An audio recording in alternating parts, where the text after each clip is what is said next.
Okay. Hi, everyone, and welcome to this workshop on the high press with a specific insight into national team strategies and tactics. My name is Steve Guinan. I'm the player to coach lead at the FA, and I'm pleased to be joined by Brian Burrows, who's a coach educator for the PFA. Brian amassed over 600 games playing for a number of teams, probably commonly known for Coventry City in his playing days. We're also fortunate to be joined by Bev Priestman, who's the Lionesses assistant head coach and has previous experience of working in New Zealand and Canada. Finally, Tom Curtis is joining us on the call, who's a specialist coach within the FA and has had international experience with the Antigua national team and been Bristol Rovers academy manager. So what I'd like to do is, first of all, we're going to play you a video, which is the principles at play with a specific lens looking at the high press.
Okay, great. So hopefully that provided some fantastic visuals and footage, particularly around the high press.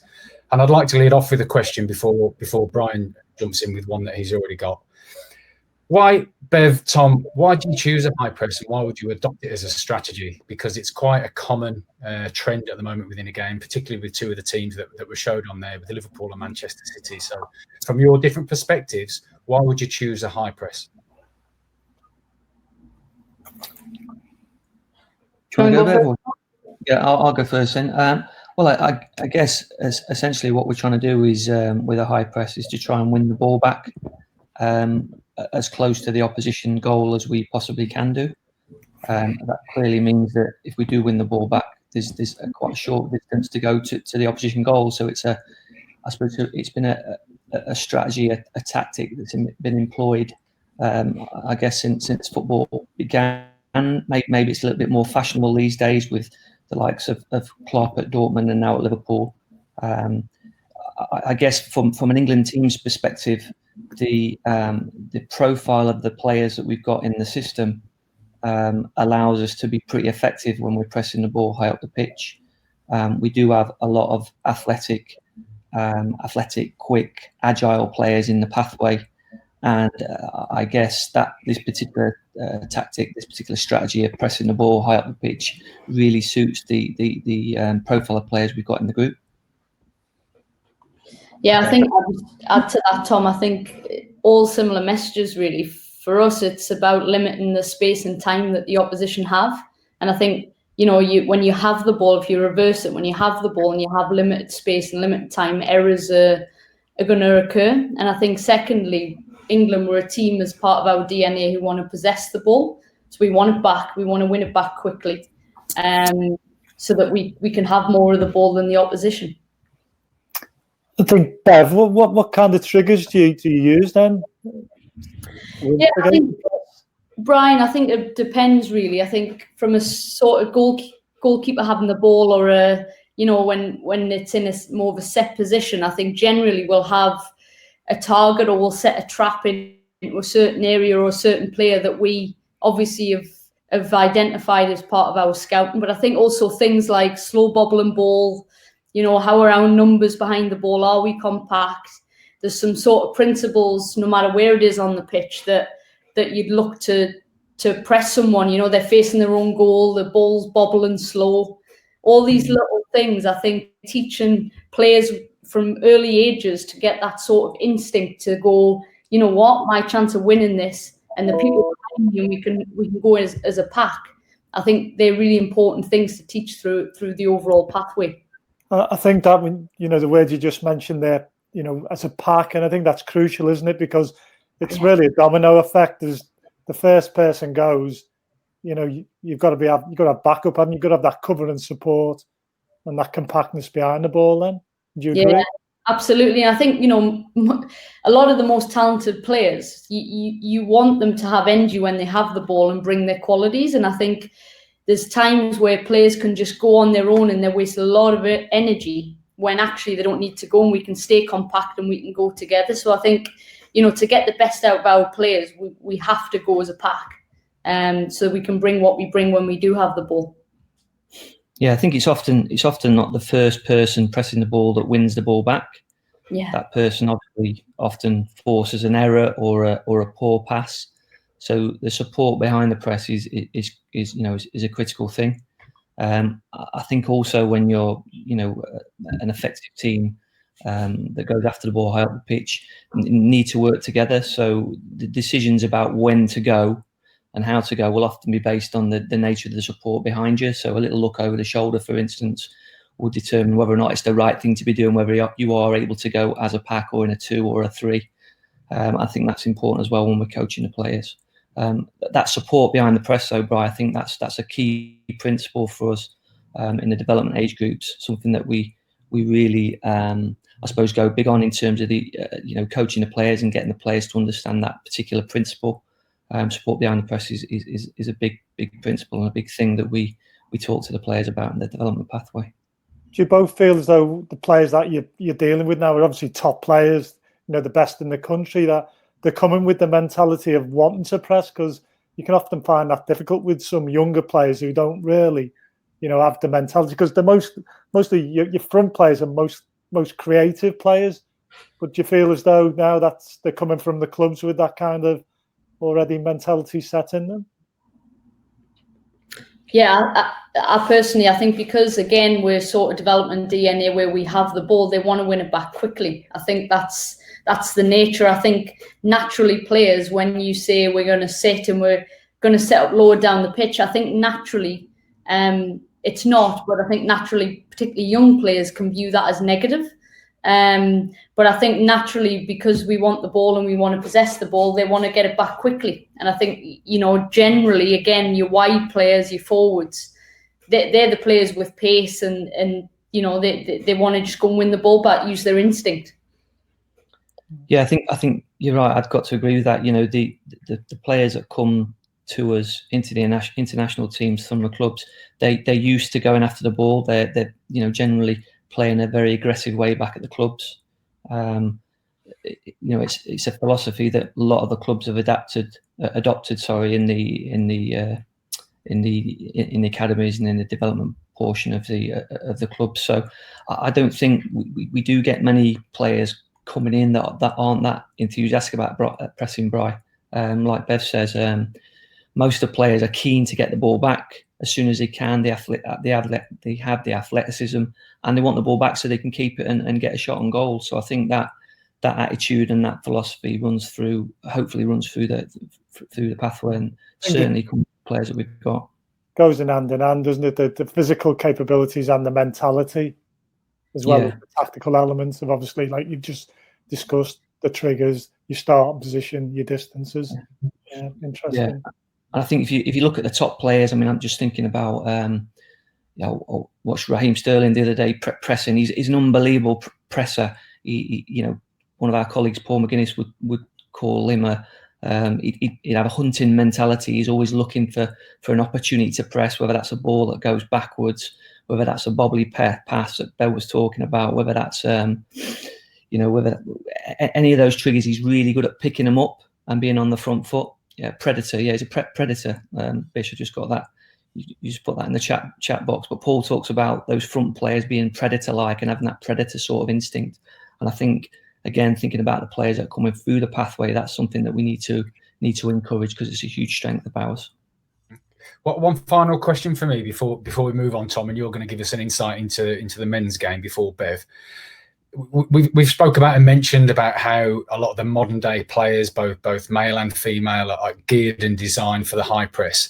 How difficult it is then, particularly in tournament stages, when you can't high press, so you may have actually pre-identified the opposition of particularly good, they're dominant at playing out from the back, and they're really good. And although you actually might want to, as a coaching staff and as a team, think high press is possibly the right thing, you decide not to. How difficult is that actually to sell to the players? Because I think Bev mentioned it, the mentality is the players actually want to go after the ball, but sometimes you can't always do it. Yeah, I think your game plan, your strategies, your tactics should always be dependent on a number of things. So the decisions about whether you go after the ball or not would be dependent on, like you're saying, the level of the opposition, the makeup and the profile of your own team, the context of the game. And often, like you said, the England teams across the men's and female pathway are generally playing in sort of tournaments, and those tournaments are, for the majority of the time, in the summertime, so it is really, really hot, and often it's not always possible to press the ball consistently over the course of 90 minutes. So I think as a group of staff and a group of players, we have to come up with strategies to manage our load. I was just watching Brazil the other day. I was trying to look at their pathway through the Copa America, and they went after the ball. They were an aggressive team, but the way they seemed to manage their load was if the opposition got through that initial press, they were really quick to foul. So what that did, that really slowed the game up, and I suppose in many ways that gave their players an opportunity to rest. So they were really aggressive on that initial press. If they got played through, they were quick to foul, which allowed them to sort of jog back and recover while the opposition took that free kick. So they weren't pressing all. They were pressing all the time through the game, but they created opportunities for them to rest. So I guess that would be an example of how a team manage their load during tournament conditions. Okay, yeah. I'd be the same. I think, Tom, in terms of, you look like a World Cup might be seven games straight. I think as a coaching staff going into a tournament like that, you have to, one, plan your sort of lineups, and some of that will change based on form and what the opposition are doing. But I think it's where the physical part of the game links very well with the tactical part. So if our players want to press for a lot of the time across 7 games in the heat in a tournament setting, well, we have to produce very fit players, and I think that's part of the tactical periodization with the physical periodization. And then I think there's also ways of chunking games, press for 12 minutes, right? After that, we're now going to go into a medium block and sort of sit a little bit, and then we go again. I think these are all the different things as a coach that you've got to plan from the outset and know exactly what your players can do going into a tournament. Okay. It's an interesting one, that chunking one. Yeah, I think that's something that I certainly need to have a look at in more detail. So I guess the top teams are able to sort of manage the momentum and grasp certain moments in the game and really go after a team for, I don't know, 5 or 10 minutes, because they sort of sense it's the right thing to be doing. And then the best teams are also then able to sit off and rest and rest without the ball, but control the game without the ball. So, interesting thing to think about, and also interesting thing to coach. I think the top teams are able to do those 2 things really effectively. Brilliant. Thanks, Tom. Thanks, Bev. Right, I'm mindful of time, so we need to skip on to the next slide. And I think, Tom, you're just going to share with us a couple of quotes about particularly the development teams within the male pathway. Yeah. So all this is a couple of statements that I suppose try and articulate our style of play out of possession. So these are what we call our DNA statements, and fundamentally, I guess they are principles about how we approach playing the game when we've not got the ball. So we try and regain possession intelligently, as early as and as efficiently as possible. But like I've mentioned before, all aspects of our out possession philosophy we take into consideration the things like the state of the game, the environment, and the predetermined game plan. So we are a front foot nation. We do like to go after the ball. We do like to dominate possession, and I think that's important to think about us as a culture. That's what we are. We're on the front foot, and I think it's important our style of play reflects that. But at the same time, I think what we do need to do is be at times be careful and be considered and pick the right times about when to go and press and win the ball back. So fundamentally, yes, we're on the front foot, but I guess what this statement is saying that we need to be maybe a little bit more thoughtful about managing ourselves. Our physical load would be an example of that.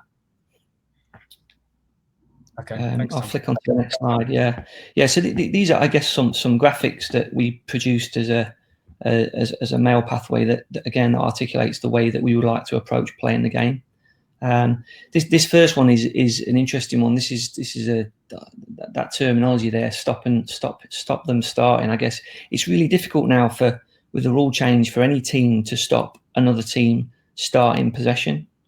Since now anybody on the in possession team are allowed to drop into the 18-yard box, the pass now is a really short one, and the team in possession can start playing really quickly.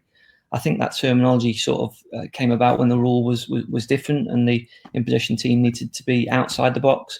What that would then allow us to do as an out possession team would be to latch on to the opposition and almost force a long ball. So I guess one of the strategies that we would use when we were stopping a team starting, often that would give us a chance to sort of wrestle momentum away from an opposition team. So if we were getting picked off and we were losing, I guess, the momentum in the game, a dead ball situation where we stopped the opposition starting would give us an opportunity to force a long ball and therefore, try and get in different ways. That's an interesting one. I don't know what your thoughts on that are, Bev, and the way that you've sort of changed your strategy with the new rule. You got any thoughts on that? Yeah, it actually caused us some issues early on before the World Cup, and we had some home games, and at times we used to sort of set the trap, which I'll touch on a little bit later, and then go. And I think what ended up happening early on with the rule introduction is our players were, flying into the 6-yard box and just getting picked off. So I think for us, it caused some issues, and we've adapted to that. But I definitely think you'll see now, I've been doing some research actually around in the women's game, the trends of regaining high up the pitch. And generally, before the rule was introduced, the amount of balls regained in the final third of the pitch had gone up as a trend because they're fitter, the game's evolving. But I think now with this new rule, that trend is going to shift again, because I think it is difficult they have a lot more space to basically keep the ball. I think so the distance. Go on, sorry, Brian. I'm just going to come in on the back of what Bev's saying about, not diving in, that control and restraint and the distances of how close and how much pressure you put on the play, because ideally you don't want that player to be able to get their head up to hit a longer pass, because that's going to expose the space in behind. Because again, with that compactness and you've all probably squeezed up, as we said before, it's that can be dangerous if you don't. One, you sell yourself, and two, you don't get close enough. Because I think if you do get close enough and you get your opponent's head down, that gives the players behind confidence again to get tighter to their player. Yeah, I think the new rule as well has opened up some real problems for teams that don't have the ball. I mean, goalkeepers. Thinking about the goalkeepers at Manchester City and Liverpool, the amount of distance they can kick the ball is it's phenomenal. So the front players can really stretch the pitch, and then the back players can get really low and facing forward, which means there's huge gaps in the middle of the pitch. So that clearly causes as out possession teams some real difficulty. So in terms of your point, Brian, about control and restraint, I think that makes it even more important that our players are able to be crafty in terms of when they go about trying to win the ball back. And what I mean by that is picking the right times, pressing at the right angles, having the right sort of support behind them. Really interesting stuff with the rule change, and like Bev's been doing, I'm the same. Been looking at the way teams have approached this sort of in and out possession over the last season. This next slide is again another a slide again to articulate the way we go about trying to win the ball back high up the pitch. There's a little thing about setting the trap there, which I think is an interesting discussion. I suppose in this graphic, all the players are sort of showing the play outside. So one of our principles, I suppose, out of possession would be to force the ball around, not through. At number 9 there, I think he's sort of arcing his run to show the ball to full back, and then the wide players protecting the ball inside and then pressing the ball against the line. And that's one of the strategies that we'll employ as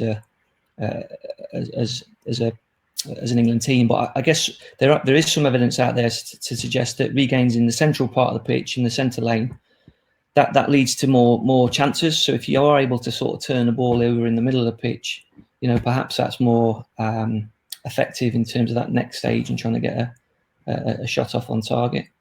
And this next slide is again, we'll come on to a little bit about this in a minute, but we mentioned before about the fact that it might not be the first person pressing the ball that wins the ball back, but maybe the person behind that's supporting the press.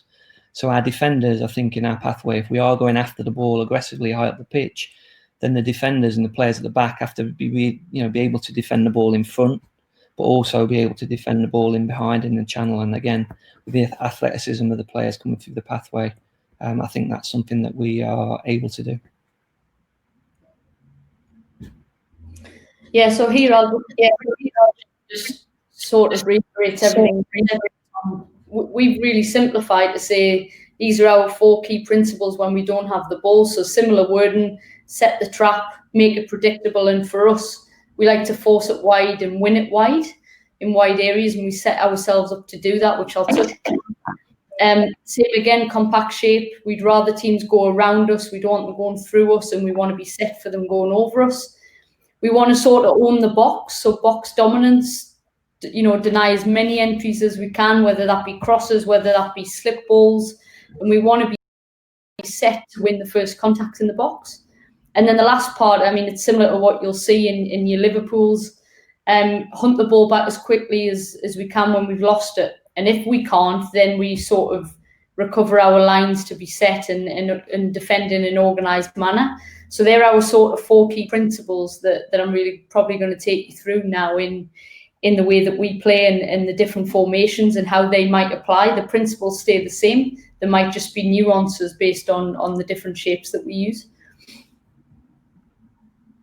So I'm just going to take you through now the way that we play sort of as the Lionesses. So we generally will attack in 2 formations, but defend in 3. And what I should say here is a lot of the time, actually, we'll attack in 1 formation, but defend in another and just tweak who maybe steps through or who moves from the midfield.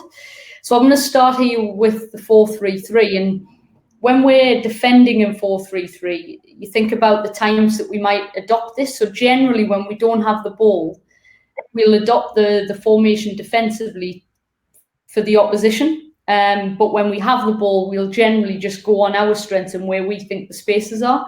So in our 4-3-3, I would view this as probably our most aggressive out of possession, because I think naturally you've got sort of a front 5 ready to pounce and win the ball back. In this, you sort of hold a midfielder, your screen, as I'd call it, has some real work to do. And generally in this shape, you can have problems with the opposite side, 8 and 10 attacking midfielder. They've got 2 real big jobs to do when the ball's on one side of the pitch. that sort of balance role that I'll show you in a second. But generally, I'll view this as our sort of most aggressive out of possession shape. So I'm just going to show you a video now. I'll let it run through, and then I'll pause it the second time through.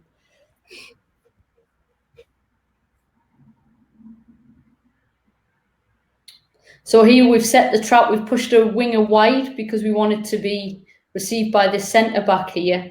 And I've highlighted the three midfielders, the ones I was just talking about: press, screen, and then that balance role of the opposite side midfielder. And at times it can look like two holding mids. And then I'll play this a second time just to talk a little bit more in depth. So we've won it there in a wide area. So again, our principle of force wide, win wide. So I'll play that again.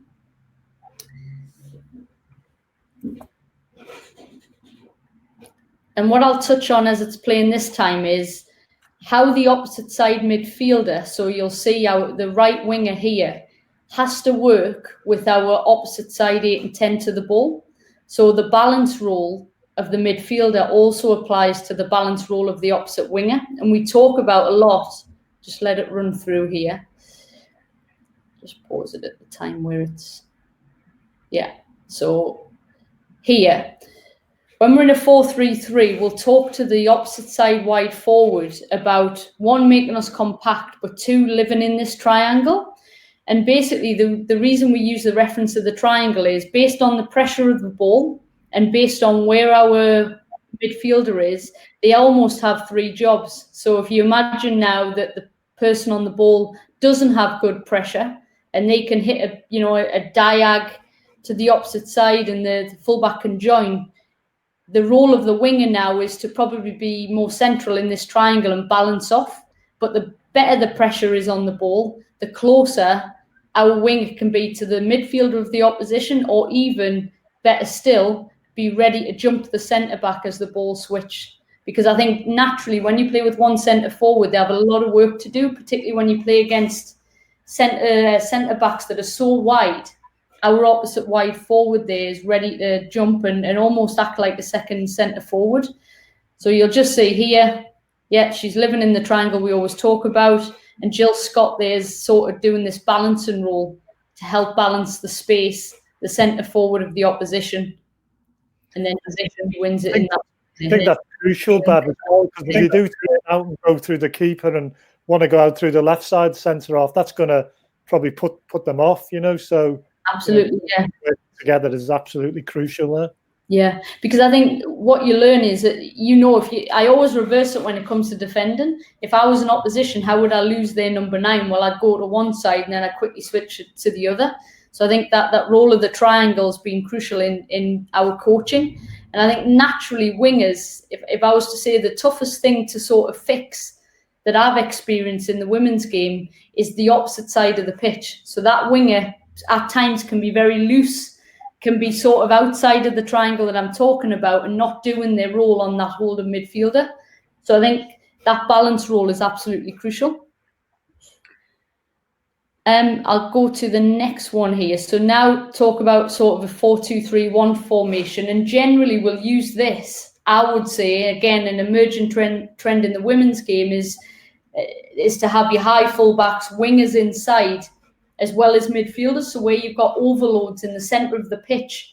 Whereas if you had one screen, they'd have players either side of them, and it's a really tough job to ask a screen to do, particularly, again, heat, 5th, 6th game, etc. So we'll adopt sort of the two screens when we know there's an overload inside of the midfield, which is generally wingers.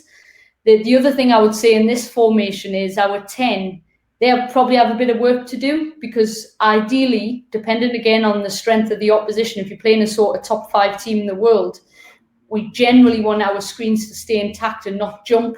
So our 10 has to cover a bit of ground in this particular formation. So I'll just play the video. Again, I'll let it run through. So again, we've set the trap, encourage it. This was a right-footed left centre back. And then you'll see the dynamics here of the midfield.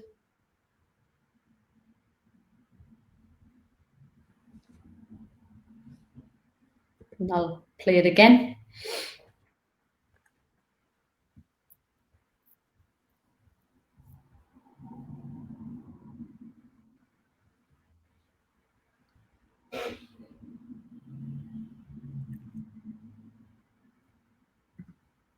So just little things here, I think, to touch on the little details. So our winger here, so Nikita Paris, because it's force wide, wind wide, her job is to stop the ball being played into the middle of the pitch. So she helps our midfielder be really front footed, ready for when we win it. I'll just let it run again. And then you look again, that opposite winger, their role is really important in this because we're playing with two screens. If she's too high based on pressure on the ball, then it pulls our opposite screen out of the space. And if I look, when we play Brazil, they've got really good centre forwards, and we've got two centre forwards against us here. So we wouldn't want our screen getting pulled out on the opposite side of the pitch and then exposing that space off the middle of where our centre backs are. So again, that role of the winger in that triangle is crucial in this particular formation. And then you look at the numbers that we've got on the side now. We don't win it in the first, the second, the third. But again, we've got our numbers set up based on our principle of force wide, win wide.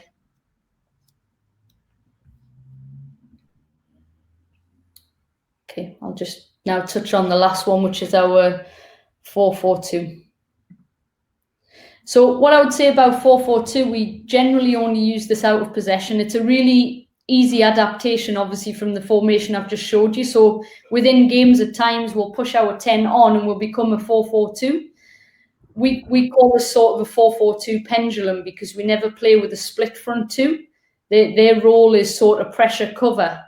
And we use this to take care of generally teams who have really prominent centre-backs and holding midfielders because of the front two and the amount of pressure you can put on them with two centre-forwards.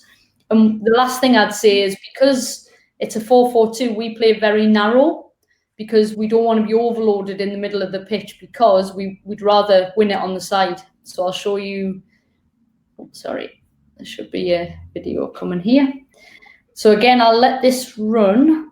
So if you look here, we've set the trap, let's say our 9 or our 10, doesn't matter which one. In this case, we want it to go to the right centre back of the opposition. So we push our 10 on, our 9 takes care of their holding mid. In this case, their holding mid was a really good player. So we want their centre back to have it. So front two always take care of their 3 basically. And what we'd say here is that pendulum, as we call it, is really important. So the 9 goes, the 10 lives on the back shoulder of their holding midfield player, not on the ball side, because if it gets switched to the other centre back, that's a really long way to go as a forward. And then I'll just let that run here. And the crucial thing in this picture here is we call it double pendulum. So our 9 will press, our 10 will cover, which means that our ball side midfielder will press and the opposite side covers. We never want them flat because we want we don't want them to, we want the opposite midfielder to be able to screen the ball. So that double pendulum, as we talked to, is really important. And then the last bit to cover in here is a little bit like the clips I've just spoke to, the triangle. So when we play 4-4-2, our triangle lowers. So if you think about the last 2 clips in our 4-3-3, it was always the centre-back, the full-back, the midfielder. In our 4-4-2, it's actually their attacking midfielder, their full-back and their winger. And that's the triangle we want them to live in. Why? Because if you look in this picture here, they've got 3 midfielders, we're outnumbered. So the role of this winger is almost like a narrow midfield player rather than a winger that's going to go and jump on your centre-back, because you don't need them to, because you've got a front 2 to do that job. Bev, can I just come in there? Can I ask you a question? What do you consider when you're trying to adopt a strategy of a high press when you've got different types of player profiles and personnel? So in terms of chemistry, you could have someone who's a really, really out-and-out goal scorer, particularly good at scoring goals, end product, but is not actually great in a transition or the high press. Perhaps that physical profile isn't adept to being efficient in the high press. So what do you take into account when you're weighing up, well, actually, we need her to play for us because she's going to get us loads of goals, but when we high press, we've got a missing link in the chain? Yeah, I think that's a really good point, Steve, because I think what you'll generally do, you'll say, right, to beat this opposition out of possession, we need to play this formation. But before that, you're thinking, well, how are we going to beat them? And I think generally what we do, we'll compensate. So if you look at the example, I'll use the one in the women's game, Jill Scott has like legs, she'll be all over the pitch. If you have a player that brings you something different, but maybe doesn't have the legs she does, we'll always try and sort of compensate in different areas to get the outcome we want. Because I think as a coach, you have to think about how you're going to beat an opposition, not how they're going to beat you. But you definitely need to marry that up with, right, I need to have some legs here because actually this player isn't going to be great at that. If that answers your question. No, it does. I think, for the learners and for everyone that's going to watch this sort of workshop, I think there'll be questions they'll perhaps have in their own head of that conundrum of, well, I need this from an in-possession perspective, but I'm actually going to lose this from an out-of-possession. And I think it's always interesting to get it from an Ashling side, particularly someone who's working with the Lionesses senior team. So thanks, Tom. Anything from your perspective, from the male side about that? I suppose the link between your strategy and your tactics and the individuals you've got in your group it's a really interesting discussion. I was watching not much to do at the moment with lockdown, so I was watching Portugal the other day and thinking about the way that they went about trying to win the ball back. And they've got Ronaldo in the team, and everyone would want Ronaldo in the team, right? Because he scores every time he plays. But one of his strengths is certainly not the way he fits into a team sort of pressing strategy. So Portugal have adjusted the way that they press to keep Ronaldo in the teams. I suppose his role when the team are going after the ball is to get himself into some sort of transitional position to be available should they win the ball back. And a lot of the stuff that the rest of the group do is sort of steer the ball away from him, so he doesn't have to sort of exert himself too much, so he can save his energy to do the things that he's good at in terms of scoring goals. So I think it's an really interesting discussion point, the way that your strategy reflects the strengths, but also some of the weaknesses that you might have in your group. And these strategies, I guess myself and Bev are showing you, and these tactics may not necessarily be the ones that you want to do with your group, because it might not be the right thing for the team that you've got if you're trying to win games at the senior end. But it also, I think the way that you play also has implications on the sorts of attributes that the players develop. So I think that's a really interesting discussion point as well. Okay, thanks, Bev. Thanks, Tom. No problem. So I think just to summarise, 3 different formations. I think 3 different ways of nullifying an opponent. But I think if you watch all 3 videos back again, you'd go, the principles are still all the same. So we set the trap. We force it wide and we try and win it wide.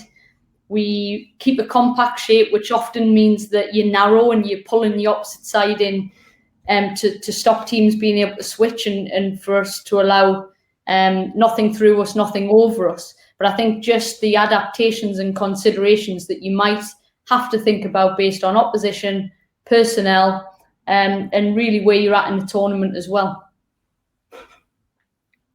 Brilliant. Thanks. Tom, I think you're going to give us an insight now, aren't you, into the England under-20s? Yeah, I've just picked out an example from England teams, and specifically the under-20s group in the 2017 World Cup a couple of years ago. Like I said, I guess the way that England teams play and the tactics and strategies that they deploy will be, as Bev said, dependent on the ability of the opposition, the makeup of your own team, the context of the game, and the conditions and tournament environment. So, in this particular instance, England were full of athleticism, pace, power.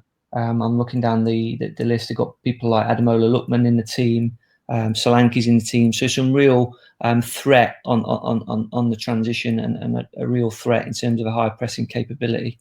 So I guess that would reflect the way Simo went about playing with his group. Yeah, similar to Bev, really. I think. Yeah, again, interesting to think about your systems and your team shape. So I guess the way that the 20s played in this particular tournament, they had a relatively stable shape in possession, which was generally a sort of 4-2-3-1 sort of system. But that system morphs itself into different systems when they haven't got the ball. So although they were 4-2-3-1 in possession of the ball, from dead balls, for instance, they shifted into a diamond. So if you look at that little that graphic on the left hand side, as well as the photograph or the still on the right hand side, that shows you the way that England set up from dead ball situations. So you've got a number of players there, what I would call in between positions. And I think, again, if we're talking about the development of certain attributes in individual players, from a development point of view, I think an understanding of this idea of being able to do more than one job is a really critical one for players coming through the pathway. So the job of the 10 and the 16 there, who are, I suppose, effectively playing centre forward, they've got a number of jobs. So they've got to affect the pivot player. So they've got to be close enough to affect the pivot player, but also be close enough to affect the two centre halves. So they're sort of in between positions. The two midfield players there, the 7 and 4, they're also sort of in between positions. So the 4 can't go too tight to the 15, because if he does, the ball gets played over. But he can't be too far away from the 15, so that he can't put pressure on if the ball's played towards him. The two wide players there are narrow enough to have an influence on the two advanced midfield players. I think it's Argentina in this case, but also close enough to go to the fullback should the ball get played directly from the goalkeeper to the fullback. So they're all doing sort of more than one job. They're all in between positions, and that was a sort of starting point, a dead ball situation that England set up like in this particular tournament. I think the relationships there are massive, Tom, aren't they? They're absolutely massive in that kind of formation, a diamond of doing a number of jobs, but also responding again, that domino effect. And you look at your midfield players, they're actually marking on the wrong side because they're actually marking two players. And when one of your outside midfield players go, fullbacks then probably got to jump as well. I think it's a good point, Brian, about players working in small groups.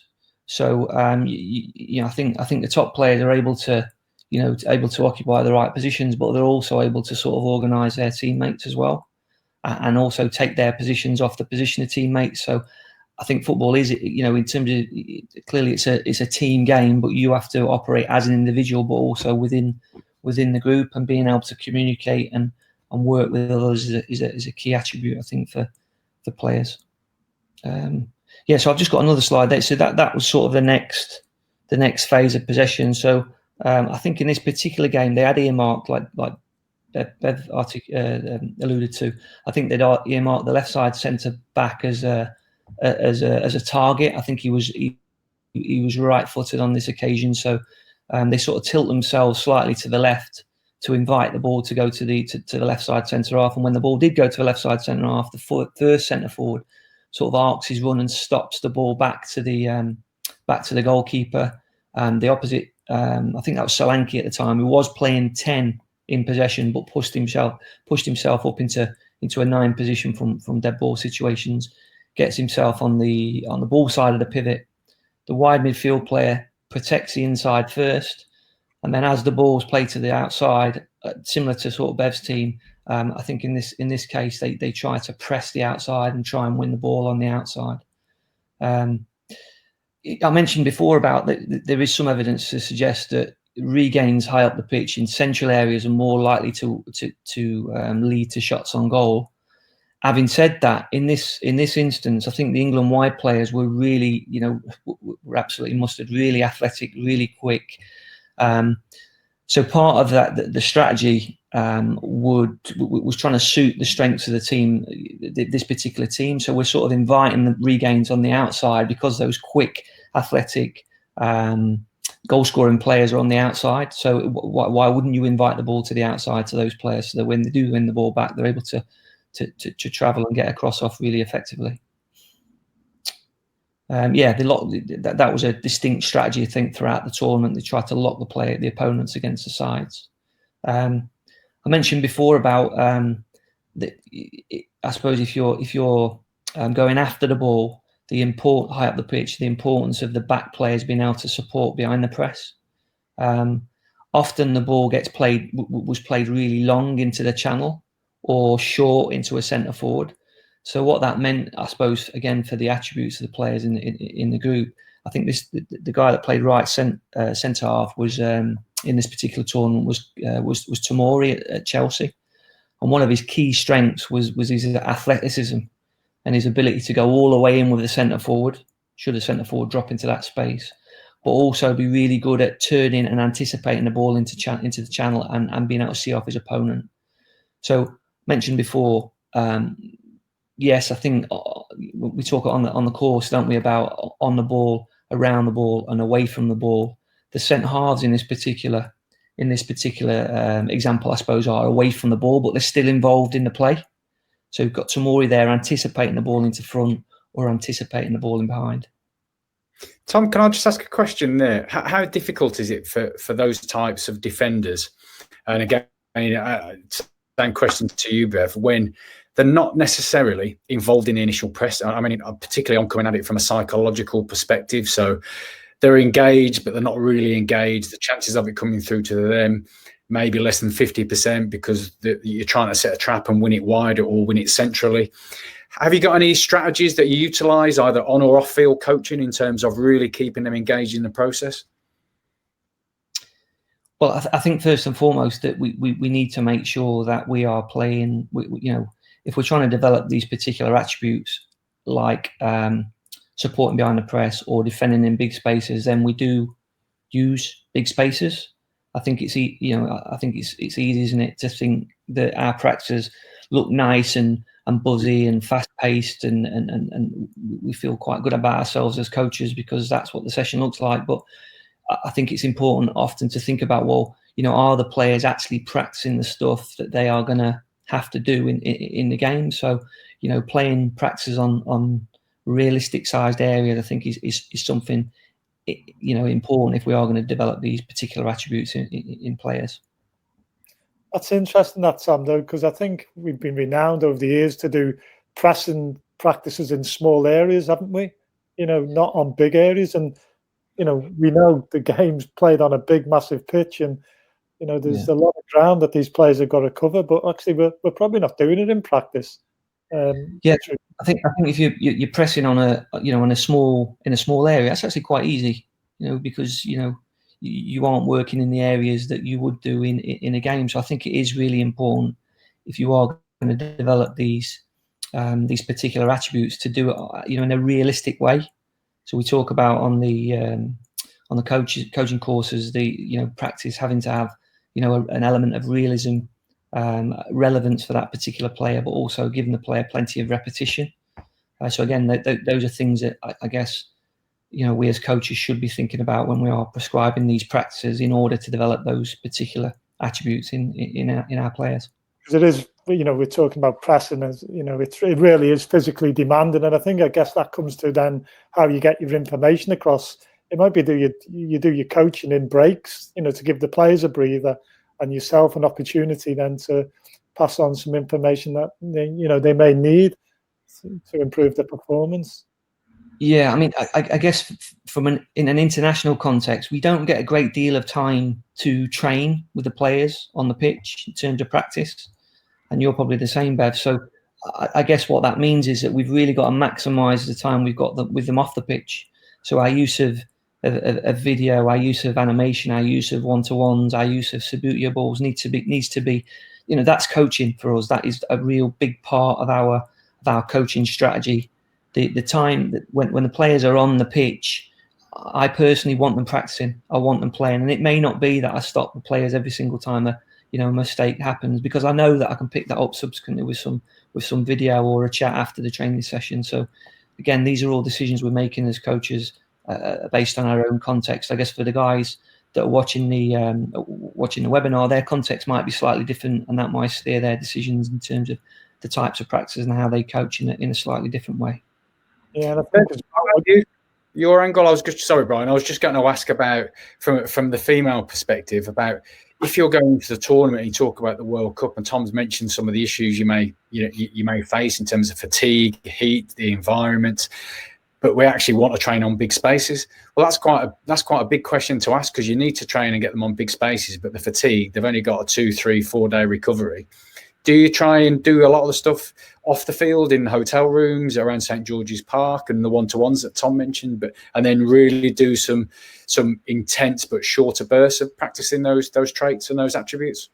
Yeah, I think you've made some really good points. I think naturally we've been a team that likes to possess the ball, so we make the pitches smaller because they get more touches, more rhythm, more flow, but naturally the players and even us as staff fed back that the defending realism is really difficult. They don't get the same space to defend. It's unrealistic. You're at St. George's Park and then you're playing against Germany at Wembley, where the pitch is a lot bigger.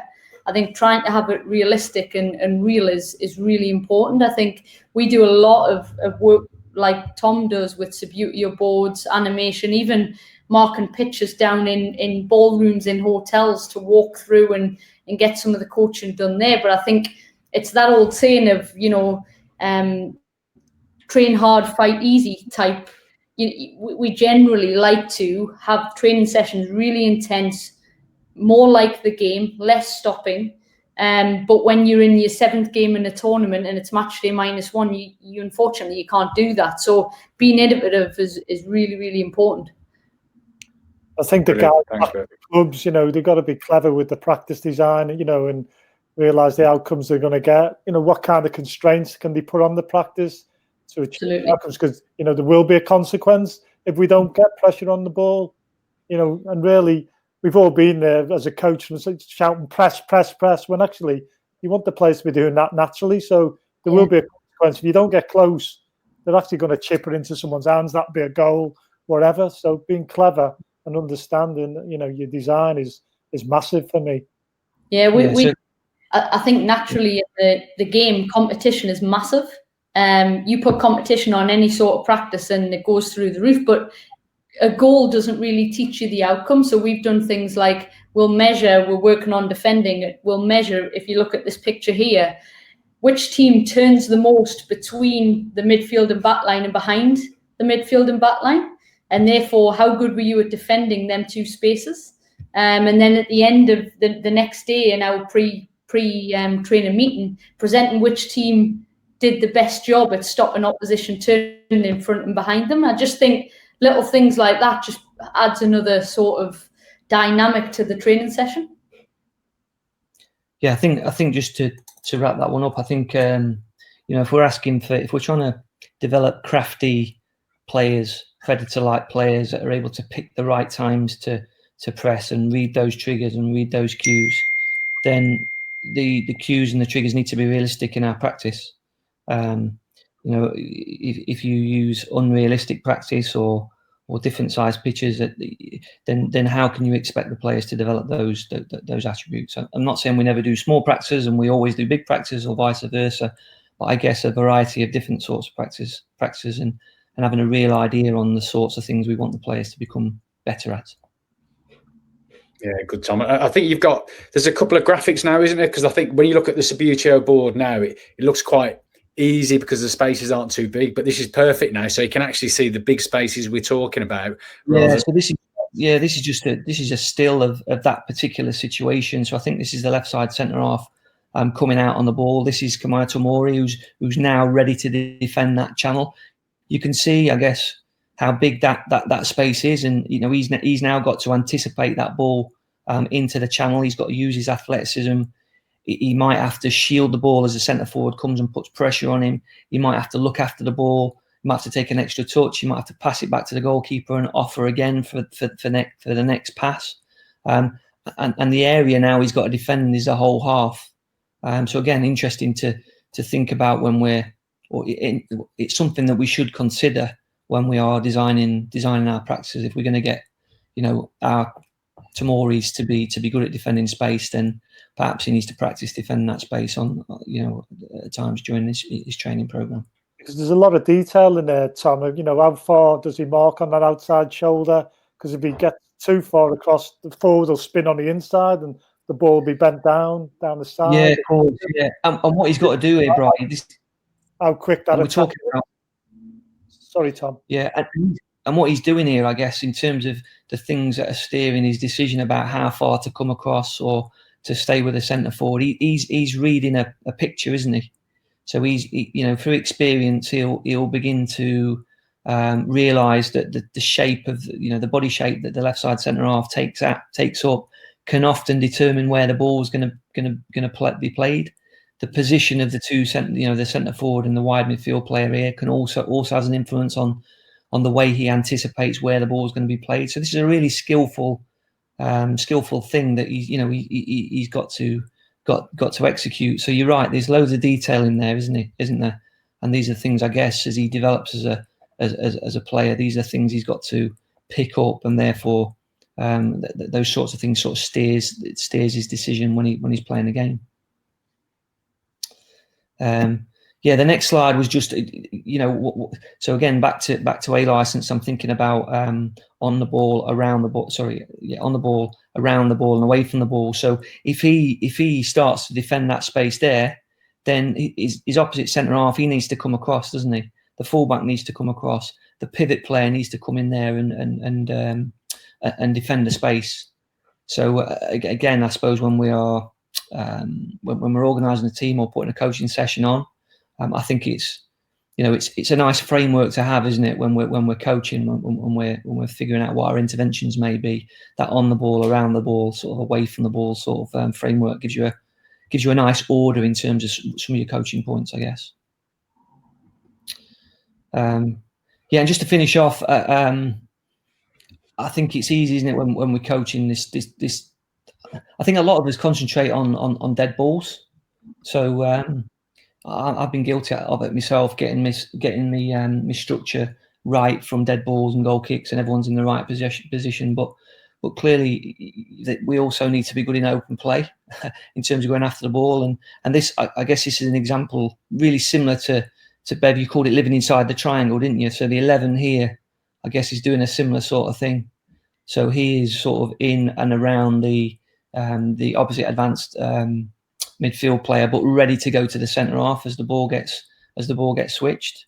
So as the ball gets switched, that's a chance for the 11 to jump. And going back to Sterling, he's really good at this. He'll be thinking about, I think the top players are thinking about the ball getting transferred to the 5, even maybe as the ball is going back from the 3 to the 6.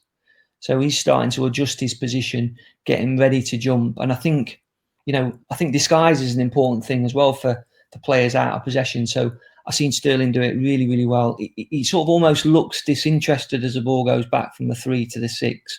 And then as soon as the 6 gets his head up to find that's when he's on his way. A really crafty predator sort of thing to do.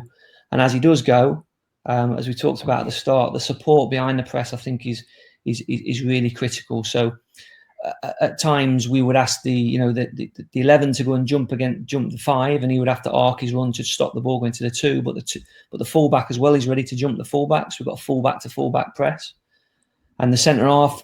I suppose in my day when I played, we wouldn't dream of having the centre half in those wide sort of positions, but because of the athleticism and the dynamism of the players that we've got currently in the pathway, and their ability to defend 1v1, it's a really, I suppose, productive strategy to get the back 4 shifting across the pitch.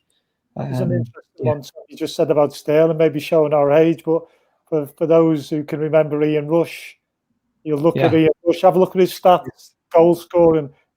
People will tell you he was Liverpool's best defender. He looked disinterested, and then all of a sudden, whoosh, the pressure he put on players, it was frightening. It's similar to what you said there about Sterling. Yeah, so that's that living inside the triangle position, I guess, that Bev was talking about, that crafty predator-like position that I'm talking about in terms of Sterling and the likes of Ian Rush in, back in our day, Bryce, we are showing our age, Sorry. No, thanks for that, mate. No, but I think again, really productive strategy for us, especially because of the athleticism that we've got in the pathway. the players in those wide positions are able to make up ground really, really quickly. So that disguise, that sort of looking disinterested, but then ready to go when the ball gets transferred across, I think has been a really productive strategy. And I know in this particular tournament, I think it was Lookman, it was Solanke, those sorts of players had a lot of success jumping the centre backs. Yeah, and again, that's that last slide. So once the wide player goes to the centre half, in this case, I think I'm not sure who it is. I think it might be Paraguay, but I think they're playing a 3-4-3 sort of position. But the fullback's ready to jump to the wing back in this particular situation, and the two pivots are just across.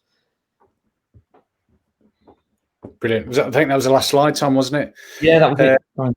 Yeah, I think, first and foremost, I think thanks, Bev, thanks, Tom. I think it's fascinating insight into both the men's and the women's game from an international perspective. Lots to consider for my own head. My own head's turning around and churning inside my brain. You can probably hear it from where you are. I think, loads and loads of questions and things to think about for the learners who will be watching this. I think we've discussed formations and the value of going with a particular formation over another, some of the chemistry and relationships you need, some of the triggers that you need to see and observe when you're playing the game, the fact that it's fluid. Once they've beaten the press, what do you do next? Do you just switch off, or do you fall into a mid block or a block?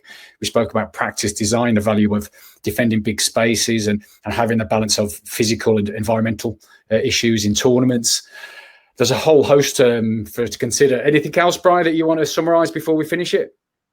No, I think you've covered everything there, Steve. Yeah, there certainly is a lot to cover. Yeah, it's just not straightforward.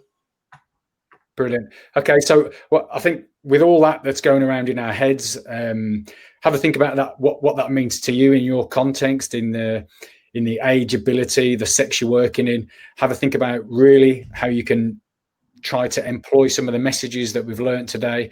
What does it mean to you moving forward, and how can you adopt some of those strategies and tactics and some of the nuances that both Bev and Tom have spoken about from a coaching context moving forward. Thanks, Bev. Thanks, Tom. Thanks, Brian, for your contributions and for your insight and into your knowledge.